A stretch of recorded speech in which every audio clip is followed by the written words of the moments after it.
विद्यालय जो होता है वह शिक्षार्थियों के लिए और परीक्षार्थियों के लिए होता है कि शिक्षा लेने के लिए जो छात्र आए तो उसका वातावरण स्वच्छ हो, साफ सुथरा हो, अनुशासित हो, उनको आधारभूत संरचना मिले। इसके लिए सरकार को मैं धन्यवाद देता हूं कि और विश्वविद्यालय प्रशासन को उन्होंने त्वरित कार्रवाई करते हुए हमारे यहाँ डेस्क बेंच 400 के लगभग आ चुके हैं। सभी देख रहे हैं, आप लग रहे हैं। हमारे यहाँ कंप्यूटर 36 कंप्यूटर आ चुके हैं, वो लगने जा रहा है। आईटी का भी यहाँ पे पढ़ाई होने जा रही है।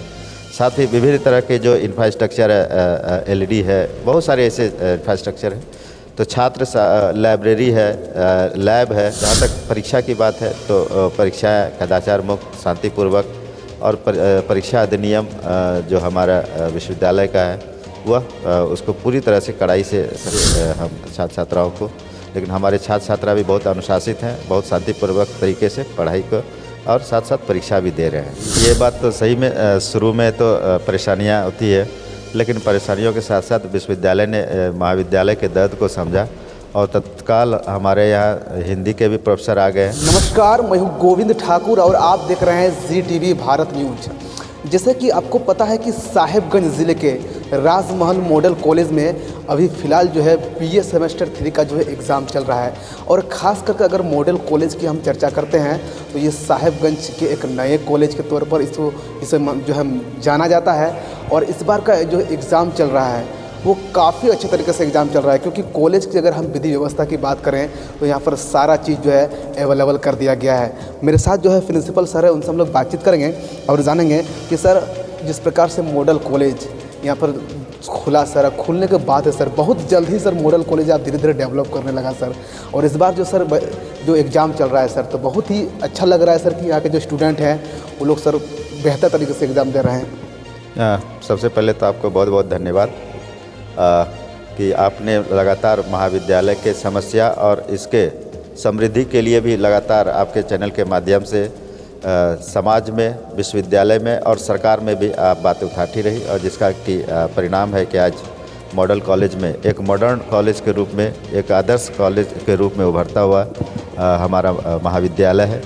माननीय कुलपति महोदय प्रोफेसर विमल प्रसाद सिंह जी का मैं आभार प्रकट करता हूँ, कंट्रोलर साहब डॉक्टर जय कुमार शाह जी का आभार प्रकट करता हूँ कि उन्होंने हमारे छात्रों की समस्याओं को देखते हुए यहाँ पे होम सेंटर दिया। साथ ही बिलन बोहरा कॉलेज का भी सेंटर यहाँ दिया गया है, तो मैं उनका आभार प्रकट करता हूँ। देखिए, महाविद्यालय जो होता है वह शिक्षार्थियों के लिए और परीक्षार्थियों के लिए होता है कि शिक्षा लेने के लिए जो छात्र आए तो उसका वातावरण स्वच्छ हो, साफ सुथरा हो, अनुशासित हो, उनको आधारभूत संरचना मिले। और उसके लिए सरकार को मैं धन्यवाद देता हूं कि और विश्वविद्यालय प्रशासन को उन्होंने त्वरित कार्रवाई करते हुए हमारे यहाँ डेस्क बेंच 400 के लगभग आ चुके हैं। सभी देख रहे हैं, आप लग रहे हैं। हमारे यहाँ कंप्यूटर 36 कंप्यूटर आ चुके हैं, वो लगने जा रहा है। आईटी का भी यहाँ पे पढ़ाई होने जा रही है। साथ ही विभिन्न तरह के जो इंफ्रास्ट्रक्चर है, एलईडी है, बहुत सारे ऐसे इंफ्रास्ट्रक्चर हैं। तो छात्र लाइब्रेरी है, लैब है, उसके प्रयोगशाला के सारे सामान आ गए हैं। लाइब्रेरी के बहुत सारे सामान आ गए। पुस्तक का हम अभी विश्वविद्यालय से मांग कर रहे हैं कि पुस्तक जल्द से जल्द दिया जाए ताकि छात्र छात्राओं को पढ़ाई किया जा सके। जहाँ तक परीक्षा की बात है तो परीक्षाएँ कदाचार मुक्त, शांतिपूर्वक और परीक्षा अधिनियम जो हमारा विश्वविद्यालय का है वह उसको पूरी तरह से कड़ाई से, सख्ती से हम छात्र छात्राओं को, लेकिन हमारे छात्र छात्रा भी बहुत अनुशासित हैं, बहुत शांतिपूर्वक तरीके से पढ़ाई को और साथ साथ परीक्षा भी दे रहे हैं। सर अगर हम बात करते हैं इस कॉलेज की तो विगत दिनों अगर ये चर्चा का विषय बना हुआ था कि मॉडल कॉलेज तो नया कॉलेज है, वहाँ अगर जो डिपार्टमेंट में है, चाहे वो हिंदी का डिपार्टमेंट हो या अन्य सब्जेक्ट का डिपार्टमेंट है, वहाँ कोई टीचर ऐसा नहीं है, पढ़ाई अच्छा नहीं होता है सर, बाकी जो वहाँ पर जो सिस्टम है वो अवेलेबल नहीं है सर। हाँ, नहीं, ये बात तो सही में शुरू में तो परेशानियाँ होती है, लेकिन परेशानियों के साथ साथ विश्वविद्यालय ने महाविद्यालय के दर्द को समझा और तत्काल हमारे यहाँ हिंदी के भी प्रोफेसर आ गए हैं। डॉक्टर अमित कुमार, इंग्लिश के हैं डॉक्टर विवेक महतो जी, हमारे केमिस्ट्री में हैं डॉक्टर अरविंद पांडे जी, हमारे कॉमर्स में हैं डॉक्टर रमजान अली जी, और भी कुछ शिक्षकों का पदस्थापन होने वाला है। तो और हमारे शिक्षक बड़ा डिवोटी हैं, और जब भी एक शिक्षक को कहा जाता है कि वो रास्ते चलते भी अगर किसी का कोई समस्या है छात्र छात्रा को तो उसका हल करना पसंद करते हैं।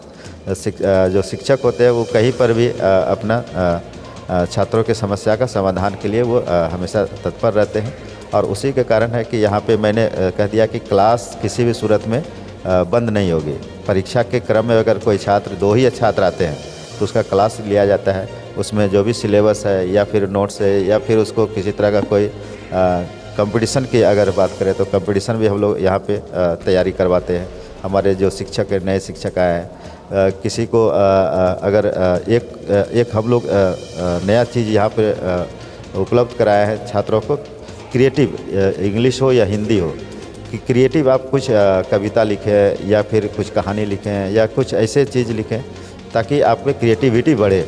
सृजनात्मक जो संरचनात्मक और सृजनात्मक जो है उसमें छात्रों में आए, तो उसके लिए एक क्लास हम लोगों ने रखा है। हमारे शिक्षक उसमें आगे छात्र छात्राओं को स्किल में आगे बढ़ा रहे हैं। सर अगर यहाँ पर अगर बात की जाए तो सर आईटी की जो बात बताया जा रहा है, इसका आईटी का सुविधा यहाँ पर सर उपलब्ध होने जा रहा है सर, उसकी पढ़ाई होगी सर, इसका क्या तैयारी है सर? आईटी के लिए वही बताए ना कि अभी 36 कंप्यूटर आ चुका है, तो 36 हमारे और हमारे जो झारखंड सरकार के उच्च शिक्षा विभाग के द्वारा हमारे यहाँ आईटी एवं बीसीए की पढ़ाई का उसमें हमारे यहाँ है।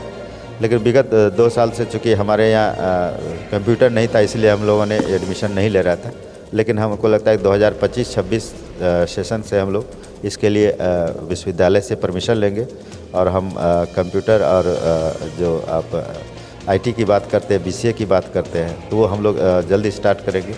और आपके माध्यम से मैं सरकार और जिला हमारे जनप्रतिनिधि जो विधायक होते हैं या सांसद होते हैं या विश्वविद्यालय प्रशासन से यही आग्रह करेंगे, चूँकि ये राजमहल अभी भी उच्च शिक्षा के लिए जो होना चाहिए वो सुविधा नहीं है। तो हमारा इंफ्रास्ट्रक्चर आप देख रहे हैं महाविद्यालय में बहुत बड़ा है, एक और उधर बिल्डिंग बन रहा है। तो यहाँ पे बीपीएड की पढ़ाई बहुत ज़रूरी है। बीपीएड के साथ साथ यहाँ पे जो ट्रेनिंग कुछ ऐसा हो जाए, स्किल ट्रेनिंग का सेंटर हो जाती, चूँकि अब रोज़गार मुखी शिक्षा का व्यवस्था होनी चाहिए। यहाँ पे ट्रेडिशनल पढ़ाई तो एक तरफ है, लेकिन छात्रों को रोज़गार हो, आत्मनिर्भर कैसे बने, उसके लिए स्किल इंडिया के तहत बहुत सारे यहाँ पे प्रोग्राम चलाए जा सकते हैं। तो मैं यही आग्रह करूँगा कि यहाँ पे बीपीएड की पढ़ाई, चूँकि खेल से बहुत यहाँ के बच्चे अच्छे कर रहे हैं और अच्छे धावक भी हैं, एथलीट्स में अच्छे हैं, अन्य खेलों में भी अच्छे हैं, तो यहाँ पे इंफ्रास्ट्रक्चर भी खेल के लिए है। लेकिन यहाँ पे डिग्रियाँ नहीं दी, इसके लिए बाहर जाना पड़ता है, उत्तर प्रदेश, बिहार और दूर दूर छात्रों को जाना पड़ता है, हमारे खिलाड़ियों को जाना पड़ता है। तो यहाँ पे बीपीएड की पढ़ाई होनी चाहिए, हमारे यहाँ बीएड की पढ़ाई होनी चाहिए, बीएड हो जाने से एमएड हो जाना चाहिए यहाँ पे, ताकि हमारे छात्रों को रोज़गार मिल सके और नौकरी भी मिल सके। सर मेरा अंतिम सवाल है सर कि जिस तरह से सर ये इलाका जो है सर वो आदिवासी बाहुमूल क्षेत्र या बाहुमूल क्षेत्र समझा जा सकता है सर, पहले की तुलना में अगर सर खास करके राजमहल के छात्राओं के लिए अगर कहीं पर भी सेंटर पड़ता था, या तो सर बरहरवा बीएसके कॉलेज होता था या फिर साहिबगंज कॉलेज होता था सर, काफ़ी उन लोगों को दिक्कत का सामना करना पड़ता था। लेकिन पहली बार ऐसा है सर कि यहाँ राजमहल के छात्रों का सेंटर मॉडल कॉलेज में ही पड़ा है सर। हाँ देखिए, ये तो बहुत बड़ा मतलब कहिए कि छात्र और माता पिता और अभिभावक, जैसा कि हम जानते हैं कि साहिबगंज एक तो अति पिछड़ा जो क्षेत्र है वो तो है ही, और यहाँ के छात्र छात्राओं में के साथ साथ माता पिता, उसके अभिभावक, उसके परिवार को आर्थिक, मानसिक, शारीरिक और एक कहा जाए तो एक डर कि कहीं बरहरवा कभी पड़ जाता था, कभी साहिबगंज पड़ जाता था, अन्य जगह, तो वो एक परेशानी का कारण बन जाता था। तो उसको लेकर के विश्वविद्यालय प्रशासन ने संवेदना को समझा और छात्रों के दर्द को समझा। मैंने लगातार प्रयास कर रहा था कि यहाँ पे केंद्र बने, मैंने लिख करके भी माननीय कुलपति महोदय को दिया था, और जिसका परिणाम हुआ कि हमारे यहाँ केंद्र बनाया गया। और ये छात्र छात्राओं का के लिए बहुत ही कहा जाता है संतोषप्रद रहा, क्योंकि उनको आर्थिक और जो मानसिक रूप से, शारीरिक रूप से, और सबसे बड़ा जो एक डर का माहौल रहता था कि बाहर बच्चियाँ, लड़कियों के लिए खास करके कि वो बाहर जाती है तो उसके साथ 2 अभिभावक या एक कोई गार्जियन जाते थे, तो उससे निजात मिल गया है। और हम चाहेंगे कि यह अस्थायी केंद्र होम सेंटर बना रहे, ताकि यहाँ के लोगों का भी हम सहयोग चाहेंगे। आप लोग जैसे बुद्धिजीवियों का सहयोग से इस महाविद्यालय में दिन प्रतिदिन उत्कर्ष की ओर लेकर चलें, यही हमारी शुभकामनाएं। सर बहुत बहुत धन्यवाद सर। लेकिन मेरा सर और एक सवाल है सर क्योंकि सर सरस्वती पूजा नज़दीक है सर, बहुत सारे महाविद्यालयों में सर सरस्वती पूजा बड़े ही हर्षोल्लास के साथ मनाया जाता है सर।